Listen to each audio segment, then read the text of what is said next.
La carta del apóstol Pablo a los Gálatas, capítulo 1.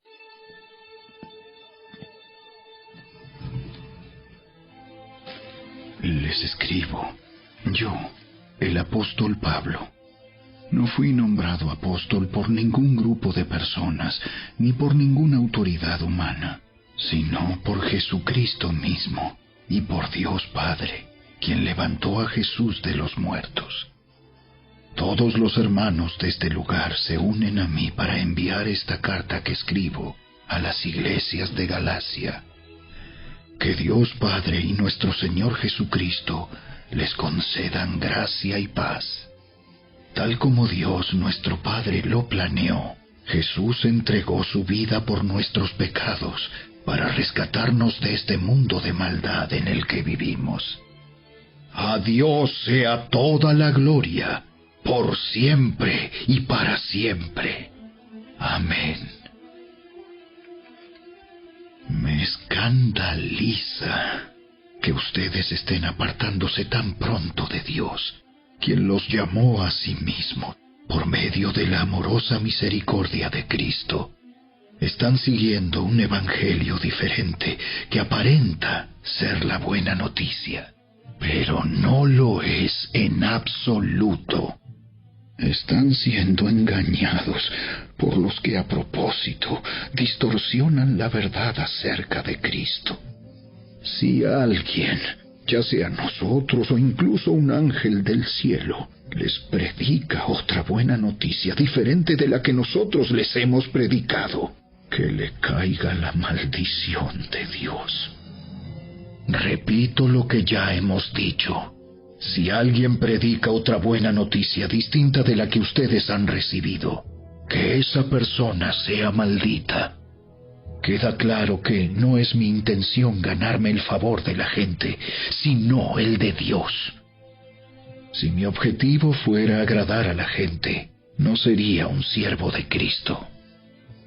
Amados hermanos, quiero que entiendan que el mensaje del Evangelio que predico no se basa en un simple razonamiento humano.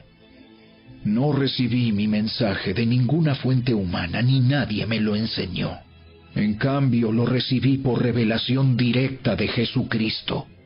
Ustedes saben cómo me comportaba cuando pertenecía a la religión judía y cómo perseguí con violencia la iglesia de Dios. Hice todo lo posible por destruirla.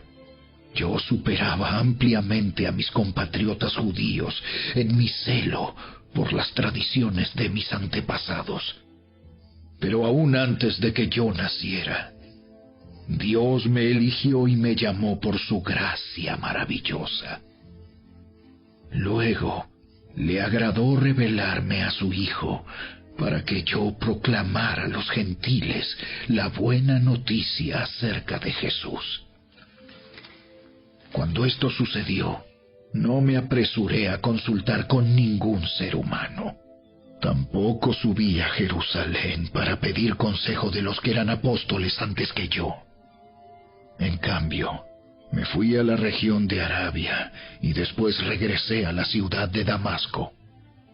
Luego, 3 años más tarde, fui a Jerusalén para conocer a Pedro y me quedé 15 días con él. El único otro apóstol que conocí en esos días fue Santiago, el hermano del Señor. Declaro delante de Dios que no es mentira lo que les escribo. Después de esa visita, me dirigí al norte, a las provincias de Siria y Cilicia, y aún así, las iglesias en Cristo que están en Judea todavía no me conocían personalmente. Todo lo que sabían de mí era lo que la gente decía. El que antes nos perseguía, ahora predica la misma fe que trataba de destruir. Y alababan a Dios por causa de mí.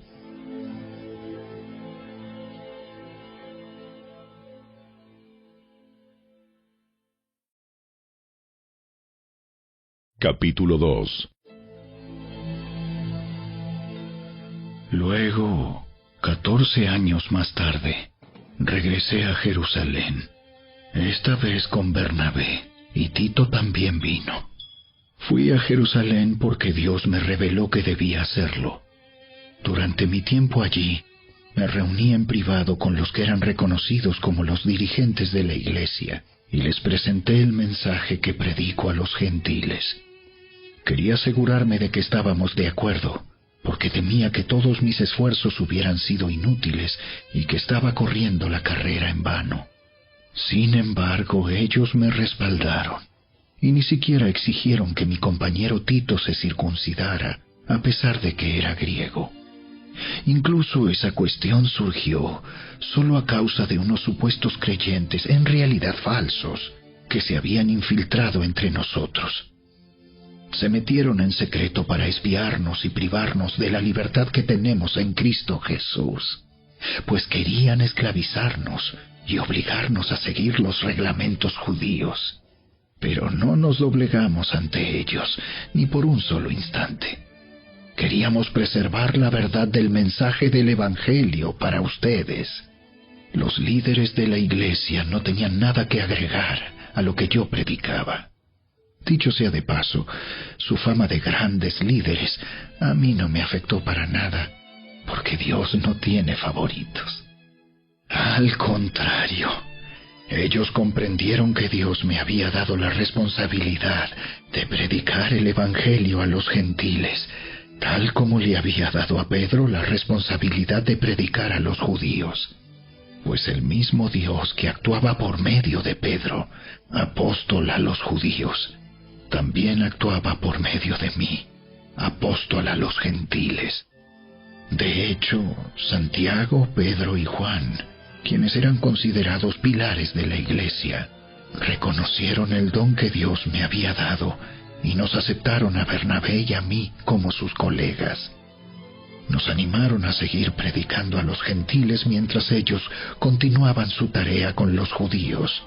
La única sugerencia que hicieron fue que siguiéramos ayudando a los pobres, algo que yo siempre tengo deseos de hacer. Pero cuando Pedro llegó a Antioquía, tuve que enfrentarlo cara a cara, porque él estaba muy equivocado en lo que hacía. Cuando llegó por primera vez, Pedro comía con los creyentes gentiles, quienes no estaban circuncidados. Pero después, cuando llegaron algunos amigos de Santiago, Pedro no quiso comer más con esos gentiles. Tenía miedo a la crítica de los que insistían en la necesidad de la circuncisión. Como resultado, otros creyentes judíos imitaron la hipocresía de Pedro. E incluso Bernabé se dejó llevar por esa hipocresía. Cuando vi que ellos no seguían la verdad del mensaje del Evangelio, le dije a Pedro delante de todos los demás: si tú, que eres judío de nacimiento, dejaste a un lado las leyes judías y vives como un gentil, ¿por qué ahora tratas de obligar a estos gentiles a seguir las tradiciones judías? Tú y yo somos judíos de nacimiento. No somos pecadores, como los gentiles. Sin embargo, sabemos que una persona es declarada justa ante Dios por la fe en Jesucristo y no por la obediencia a la ley. Y nosotros hemos creído en Cristo Jesús para poder ser declarados justos ante Dios por causa de nuestra fe en Cristo, y no porque hayamos obedecido la ley, pues nadie jamás será declarado justo ante Dios mediante la obediencia a la ley. Pero supongamos que intentamos ser declarados justos ante Dios por medio de la fe en Cristo, y luego se nos declara culpables por haber abandonado la ley. ¿Acaso esto quiere decir que Cristo nos ha llevado al pecado? Por supuesto que no. Más bien, soy un pecador si vuelvo a construir el viejo sistema de la ley que ya eché abajo. Pues cuando intenté obedecer la ley misma me condenó. Así que morí a la ley. Es decir, dejé de intentar cumplir todas sus exigencias a fin de vivir para Dios. Mi antiguo yo ha sido crucificado con Cristo. Ya no vivo yo, sino que Cristo vive en mí. Así que vivo en este cuerpo terrenal, confiando en el Hijo de Dios, quien me amó y se entregó a sí mismo por mí. Yo no tomo la gracia de Dios como algo sin sentido, pues si cumplir la ley pudiera hacernos justos ante Dios, entonces no habría sido necesario que Cristo muriera.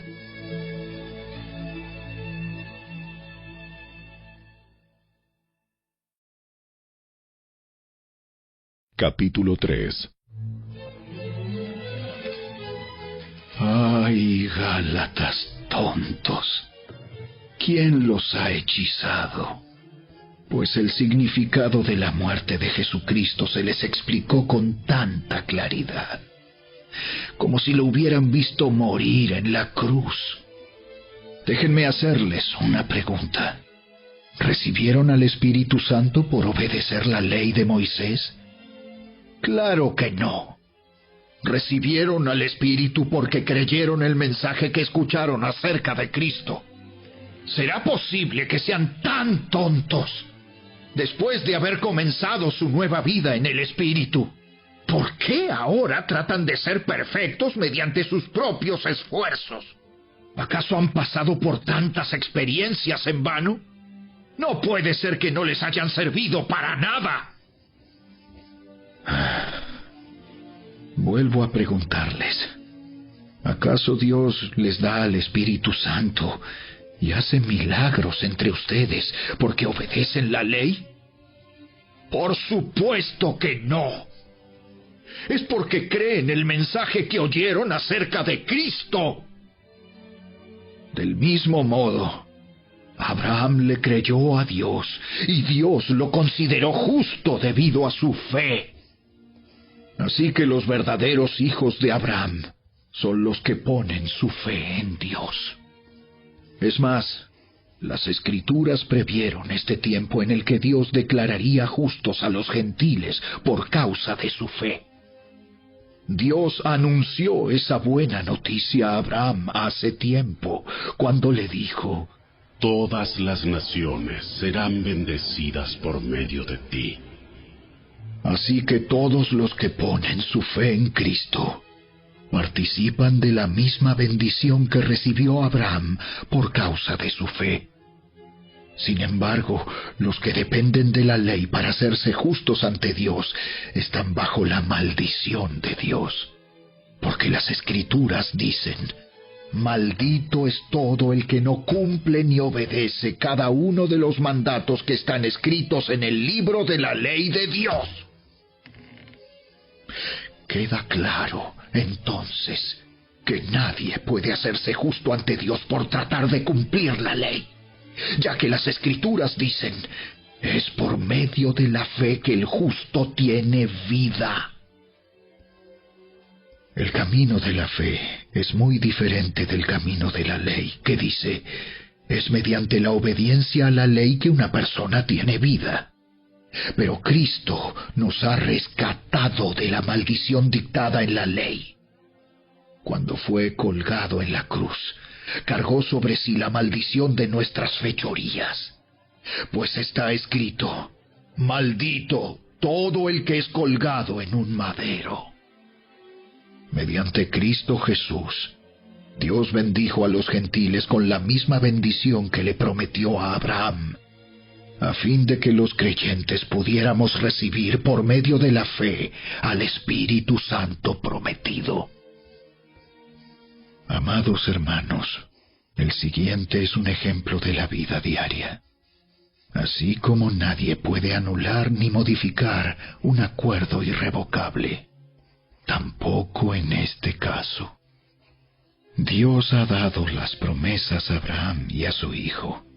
Y noten que la Escritura no dice a sus hijos, como si significara muchos descendientes. Más bien dice a su Hijo. Y eso sin duda se refiere a Cristo. Lo que trato de decir es lo siguiente: el acuerdo que Dios hizo con Abraham no podía anularse 430 años más tarde, cuando Dios le dio la ley a Moisés, porque Dios estaría rompiendo su promesa Pues si fuera posible recibir la herencia por cumplir la ley, entonces esa herencia ya no sería el resultado de aceptar la promesa de Dios. Pero Dios, por su gracia, se la concedió a Abraham mediante una promesa. Entonces, ¿para qué se entregó la ley? Fue añadida a la promesa para mostrarle a la gente sus pecados. Pero la intención era que la ley durara solo hasta la llegada del Hijo prometido. Por medio de ángeles, Dios entregó su ley a Moisés, quien hizo de mediador entre Dios y el pueblo. Ahora bien, un mediador es de ayuda si dos o más partes tienen que llegar a un acuerdo.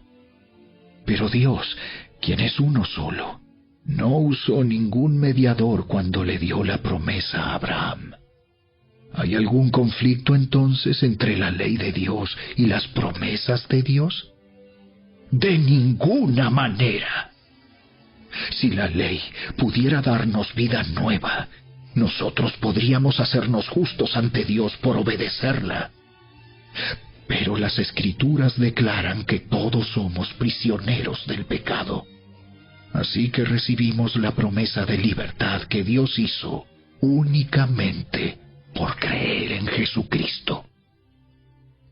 Antes de que se nos abriera el camino de la fe en Cristo, estábamos vigilados por la ley.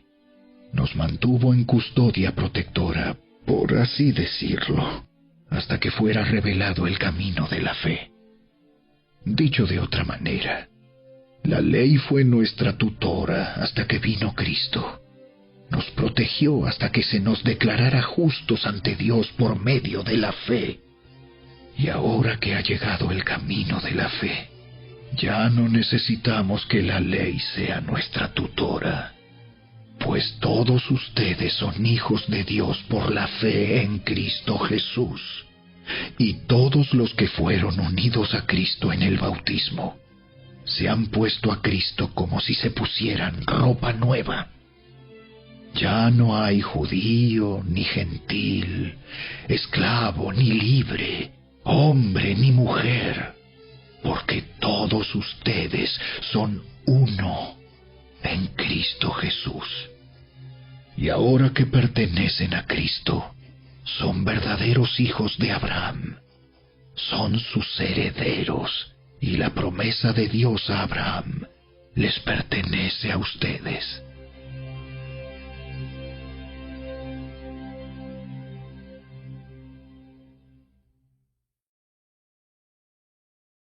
Capítulo 4. Piénsenlo de la siguiente manera. Si un padre muere y deja una herencia a sus hijos pequeños, esos niños no están en mejor situación que los esclavos hasta que se hagan mayores de edad, aunque son los verdaderos dueños de todas las posesiones de su padre. Tienen que obedecer a sus tutores hasta que cumplan la edad establecida por su padre. Eso mismo sucedía con nosotros antes de que viniera Cristo. Éramos como niños. Éramos esclavos de los principios espirituales básicos de este mundo. Sin embargo, cuando se cumplió el tiempo establecido, Dios envió a su Hijo, nacido de una mujer y sujeto a la ley. Dios lo envió para que comprara la libertad de los que éramos esclavos de la ley, a fin de poder adoptarnos como sus propios hijos. Y debido a que somos sus hijos, Dios envió al Espíritu de su Hijo a nuestro corazón, el cual nos impulsa a exclamar: Abba, Padre. Ahora ya no eres un esclavo, sino un hijo de Dios. Y como eres su hijo, Dios te ha hecho su heredero. Antes de conocer a Dios, ustedes los gentiles eran esclavos de los llamados dioses que ni siquiera existen. Así que ahora que conocen a Dios, o mejor dicho, ahora que Dios los conoce a ustedes, ¿Por qué quieren retroceder y convertirse otra vez en esclavos de los débiles e inútiles principios espirituales de este mundo? Pretenden ganarse el favor de Dios al cumplir con ciertos días o meses, estaciones o años. Temo por ustedes. Quizá todo el arduo trabajo que hice entre ustedes fue en vano. Amados hermanos, les ruego que vivan como yo, libres de esas cosas, pues yo llegué a ser como ustedes, los gentiles, libre de esas leyes. Ustedes no me trataron mal cuando les prediqué por primera vez. Sin duda, recordarán que yo estaba enfermo la primera vez que les llevé la buena noticia.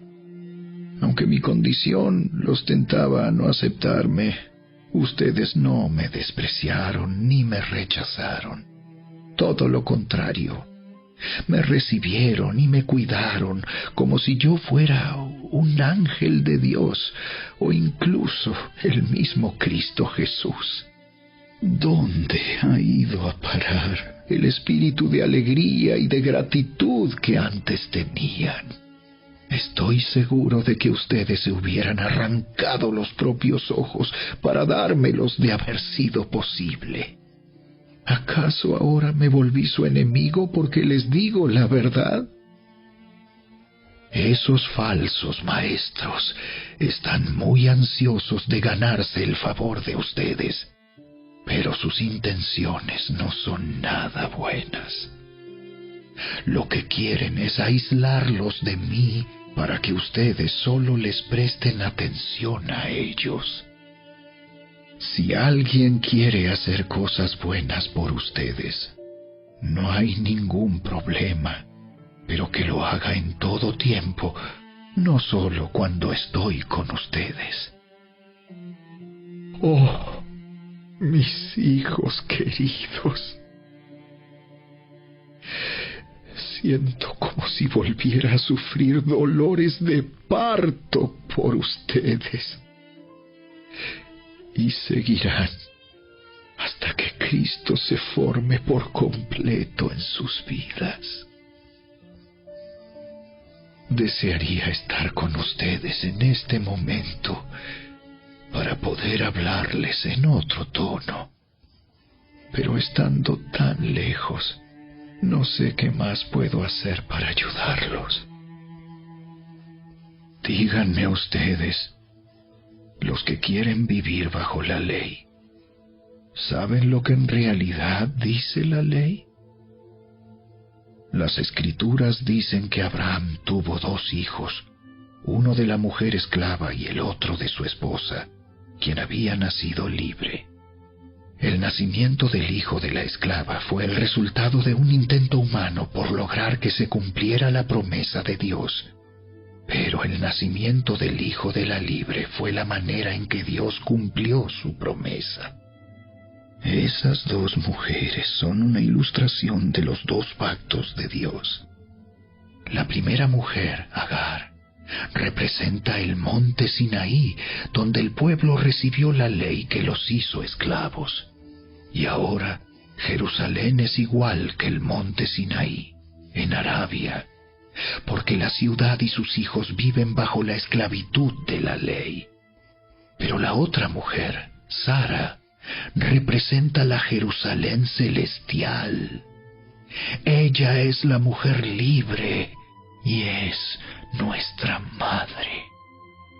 Como dijo Isaías: Alégrate, oh mujer sin hijos, tú que nunca diste a luz. Ponte a gritar de alegría, tú que nunca tuviste dolores de parto, pues la mujer desolada ahora tiene más hijos que la que vive con su esposo. Y ustedes, amados hermanos, son hijos de la promesa igual que Isaac, pero ahora son perseguidos por los que quieren que cumplan la ley, tal como Ismael, el hijo que nació del esfuerzo humano, persiguió a Isaac. el Hijo que nació por el poder del Espíritu. Pero ¿qué dicen las Escrituras al respecto?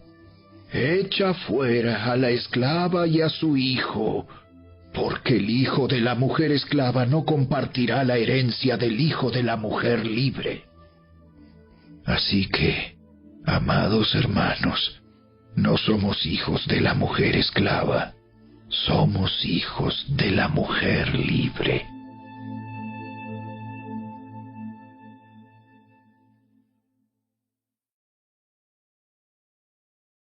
Capítulo 5. Por lo tanto, Cristo en verdad nos ha libertado. Ahora asegúrense de permanecer libres y no se esclavicen de nuevo a la ley. Presten atención. Yo, Pablo, les digo lo siguiente. Si dependen de la circuncisión para hacerse justos ante Dios, entonces Cristo no les servirá de nada. Lo repito, si pretenden lograr el favor de Dios mediante la circuncisión, entonces están obligados a obedecer cada una de las ordenanzas de la ley de Moisés. Pues si ustedes pretenden hacerse justos ante Dios por cumplir la ley, han quedado separados de Cristo. Han caído de la gracia de Dios. Sin embargo, los que vivimos por el Espíritu esperamos con anhelo recibir por la fe la justicia que Dios nos ha prometido.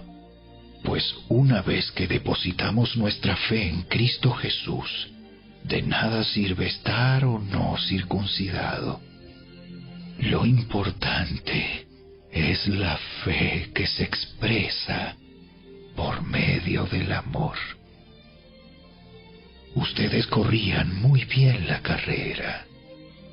¿Quién les impidió seguir la verdad? Seguro que no fue Dios, porque Él es quien los llamó a ser libres. Esa falsa enseñanza es como un poquito de levadura que impregna toda la masa. Confío en que el Señor los guardará de creer falsas enseñanzas. Dios juzgará a la persona que los está confundiendo, sea quien fuere. Amados hermanos, si yo todavía predicara que ustedes deben circuncidarse, como algunos dicen que hago, ¿por qué entonces aún se me persigue? Si ya no predicara que la salvación es por medio de la cruz de Cristo, nadie se ofendería. Cómo me gustaría que esos perturbadores que quieren mutilarlos a ustedes mediante la circuncisión se mutilaran ellos mismos. Pues ustedes, mis hermanos, han sido llamados a vivir en libertad. Pero no usen esa libertad para satisfacer los deseos de la naturaleza pecaminosa. Al contrario, usen la libertad para servirse unos a otros por amor. Pues toda la ley puede resumirse en un solo mandato: ama a tu prójimo como a ti mismo. Pero si están siempre mordiéndose y devorándose unos a otros, tengan cuidado. Corren peligro de destruirse unos a otros.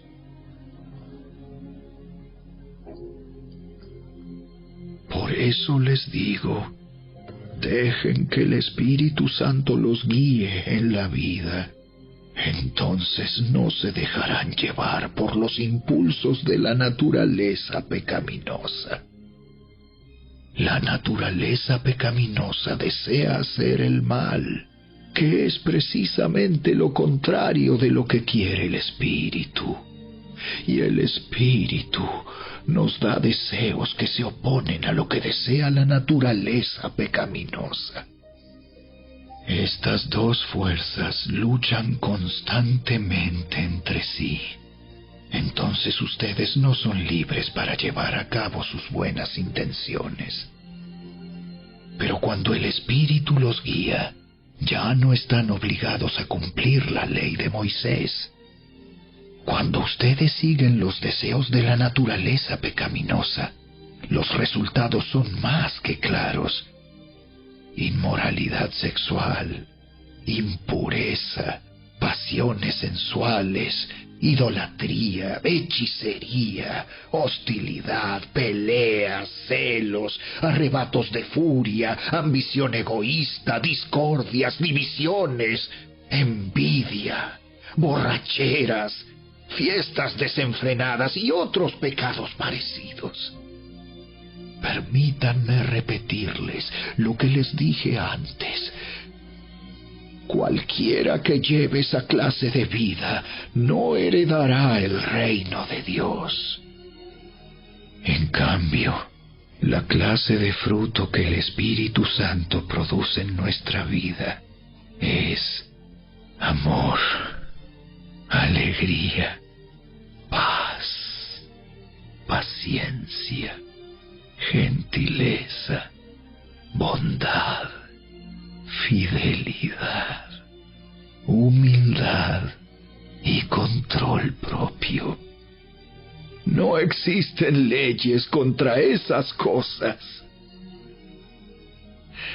Los que pertenecen a Cristo Jesús han clavado en la cruz las pasiones y los deseos de la naturaleza pecaminosa y los han crucificado allí.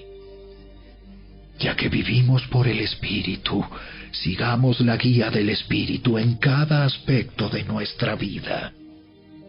No nos hagamos vanidosos, ni nos provoquemos unos a otros, ni tengamos envidia unos de otros.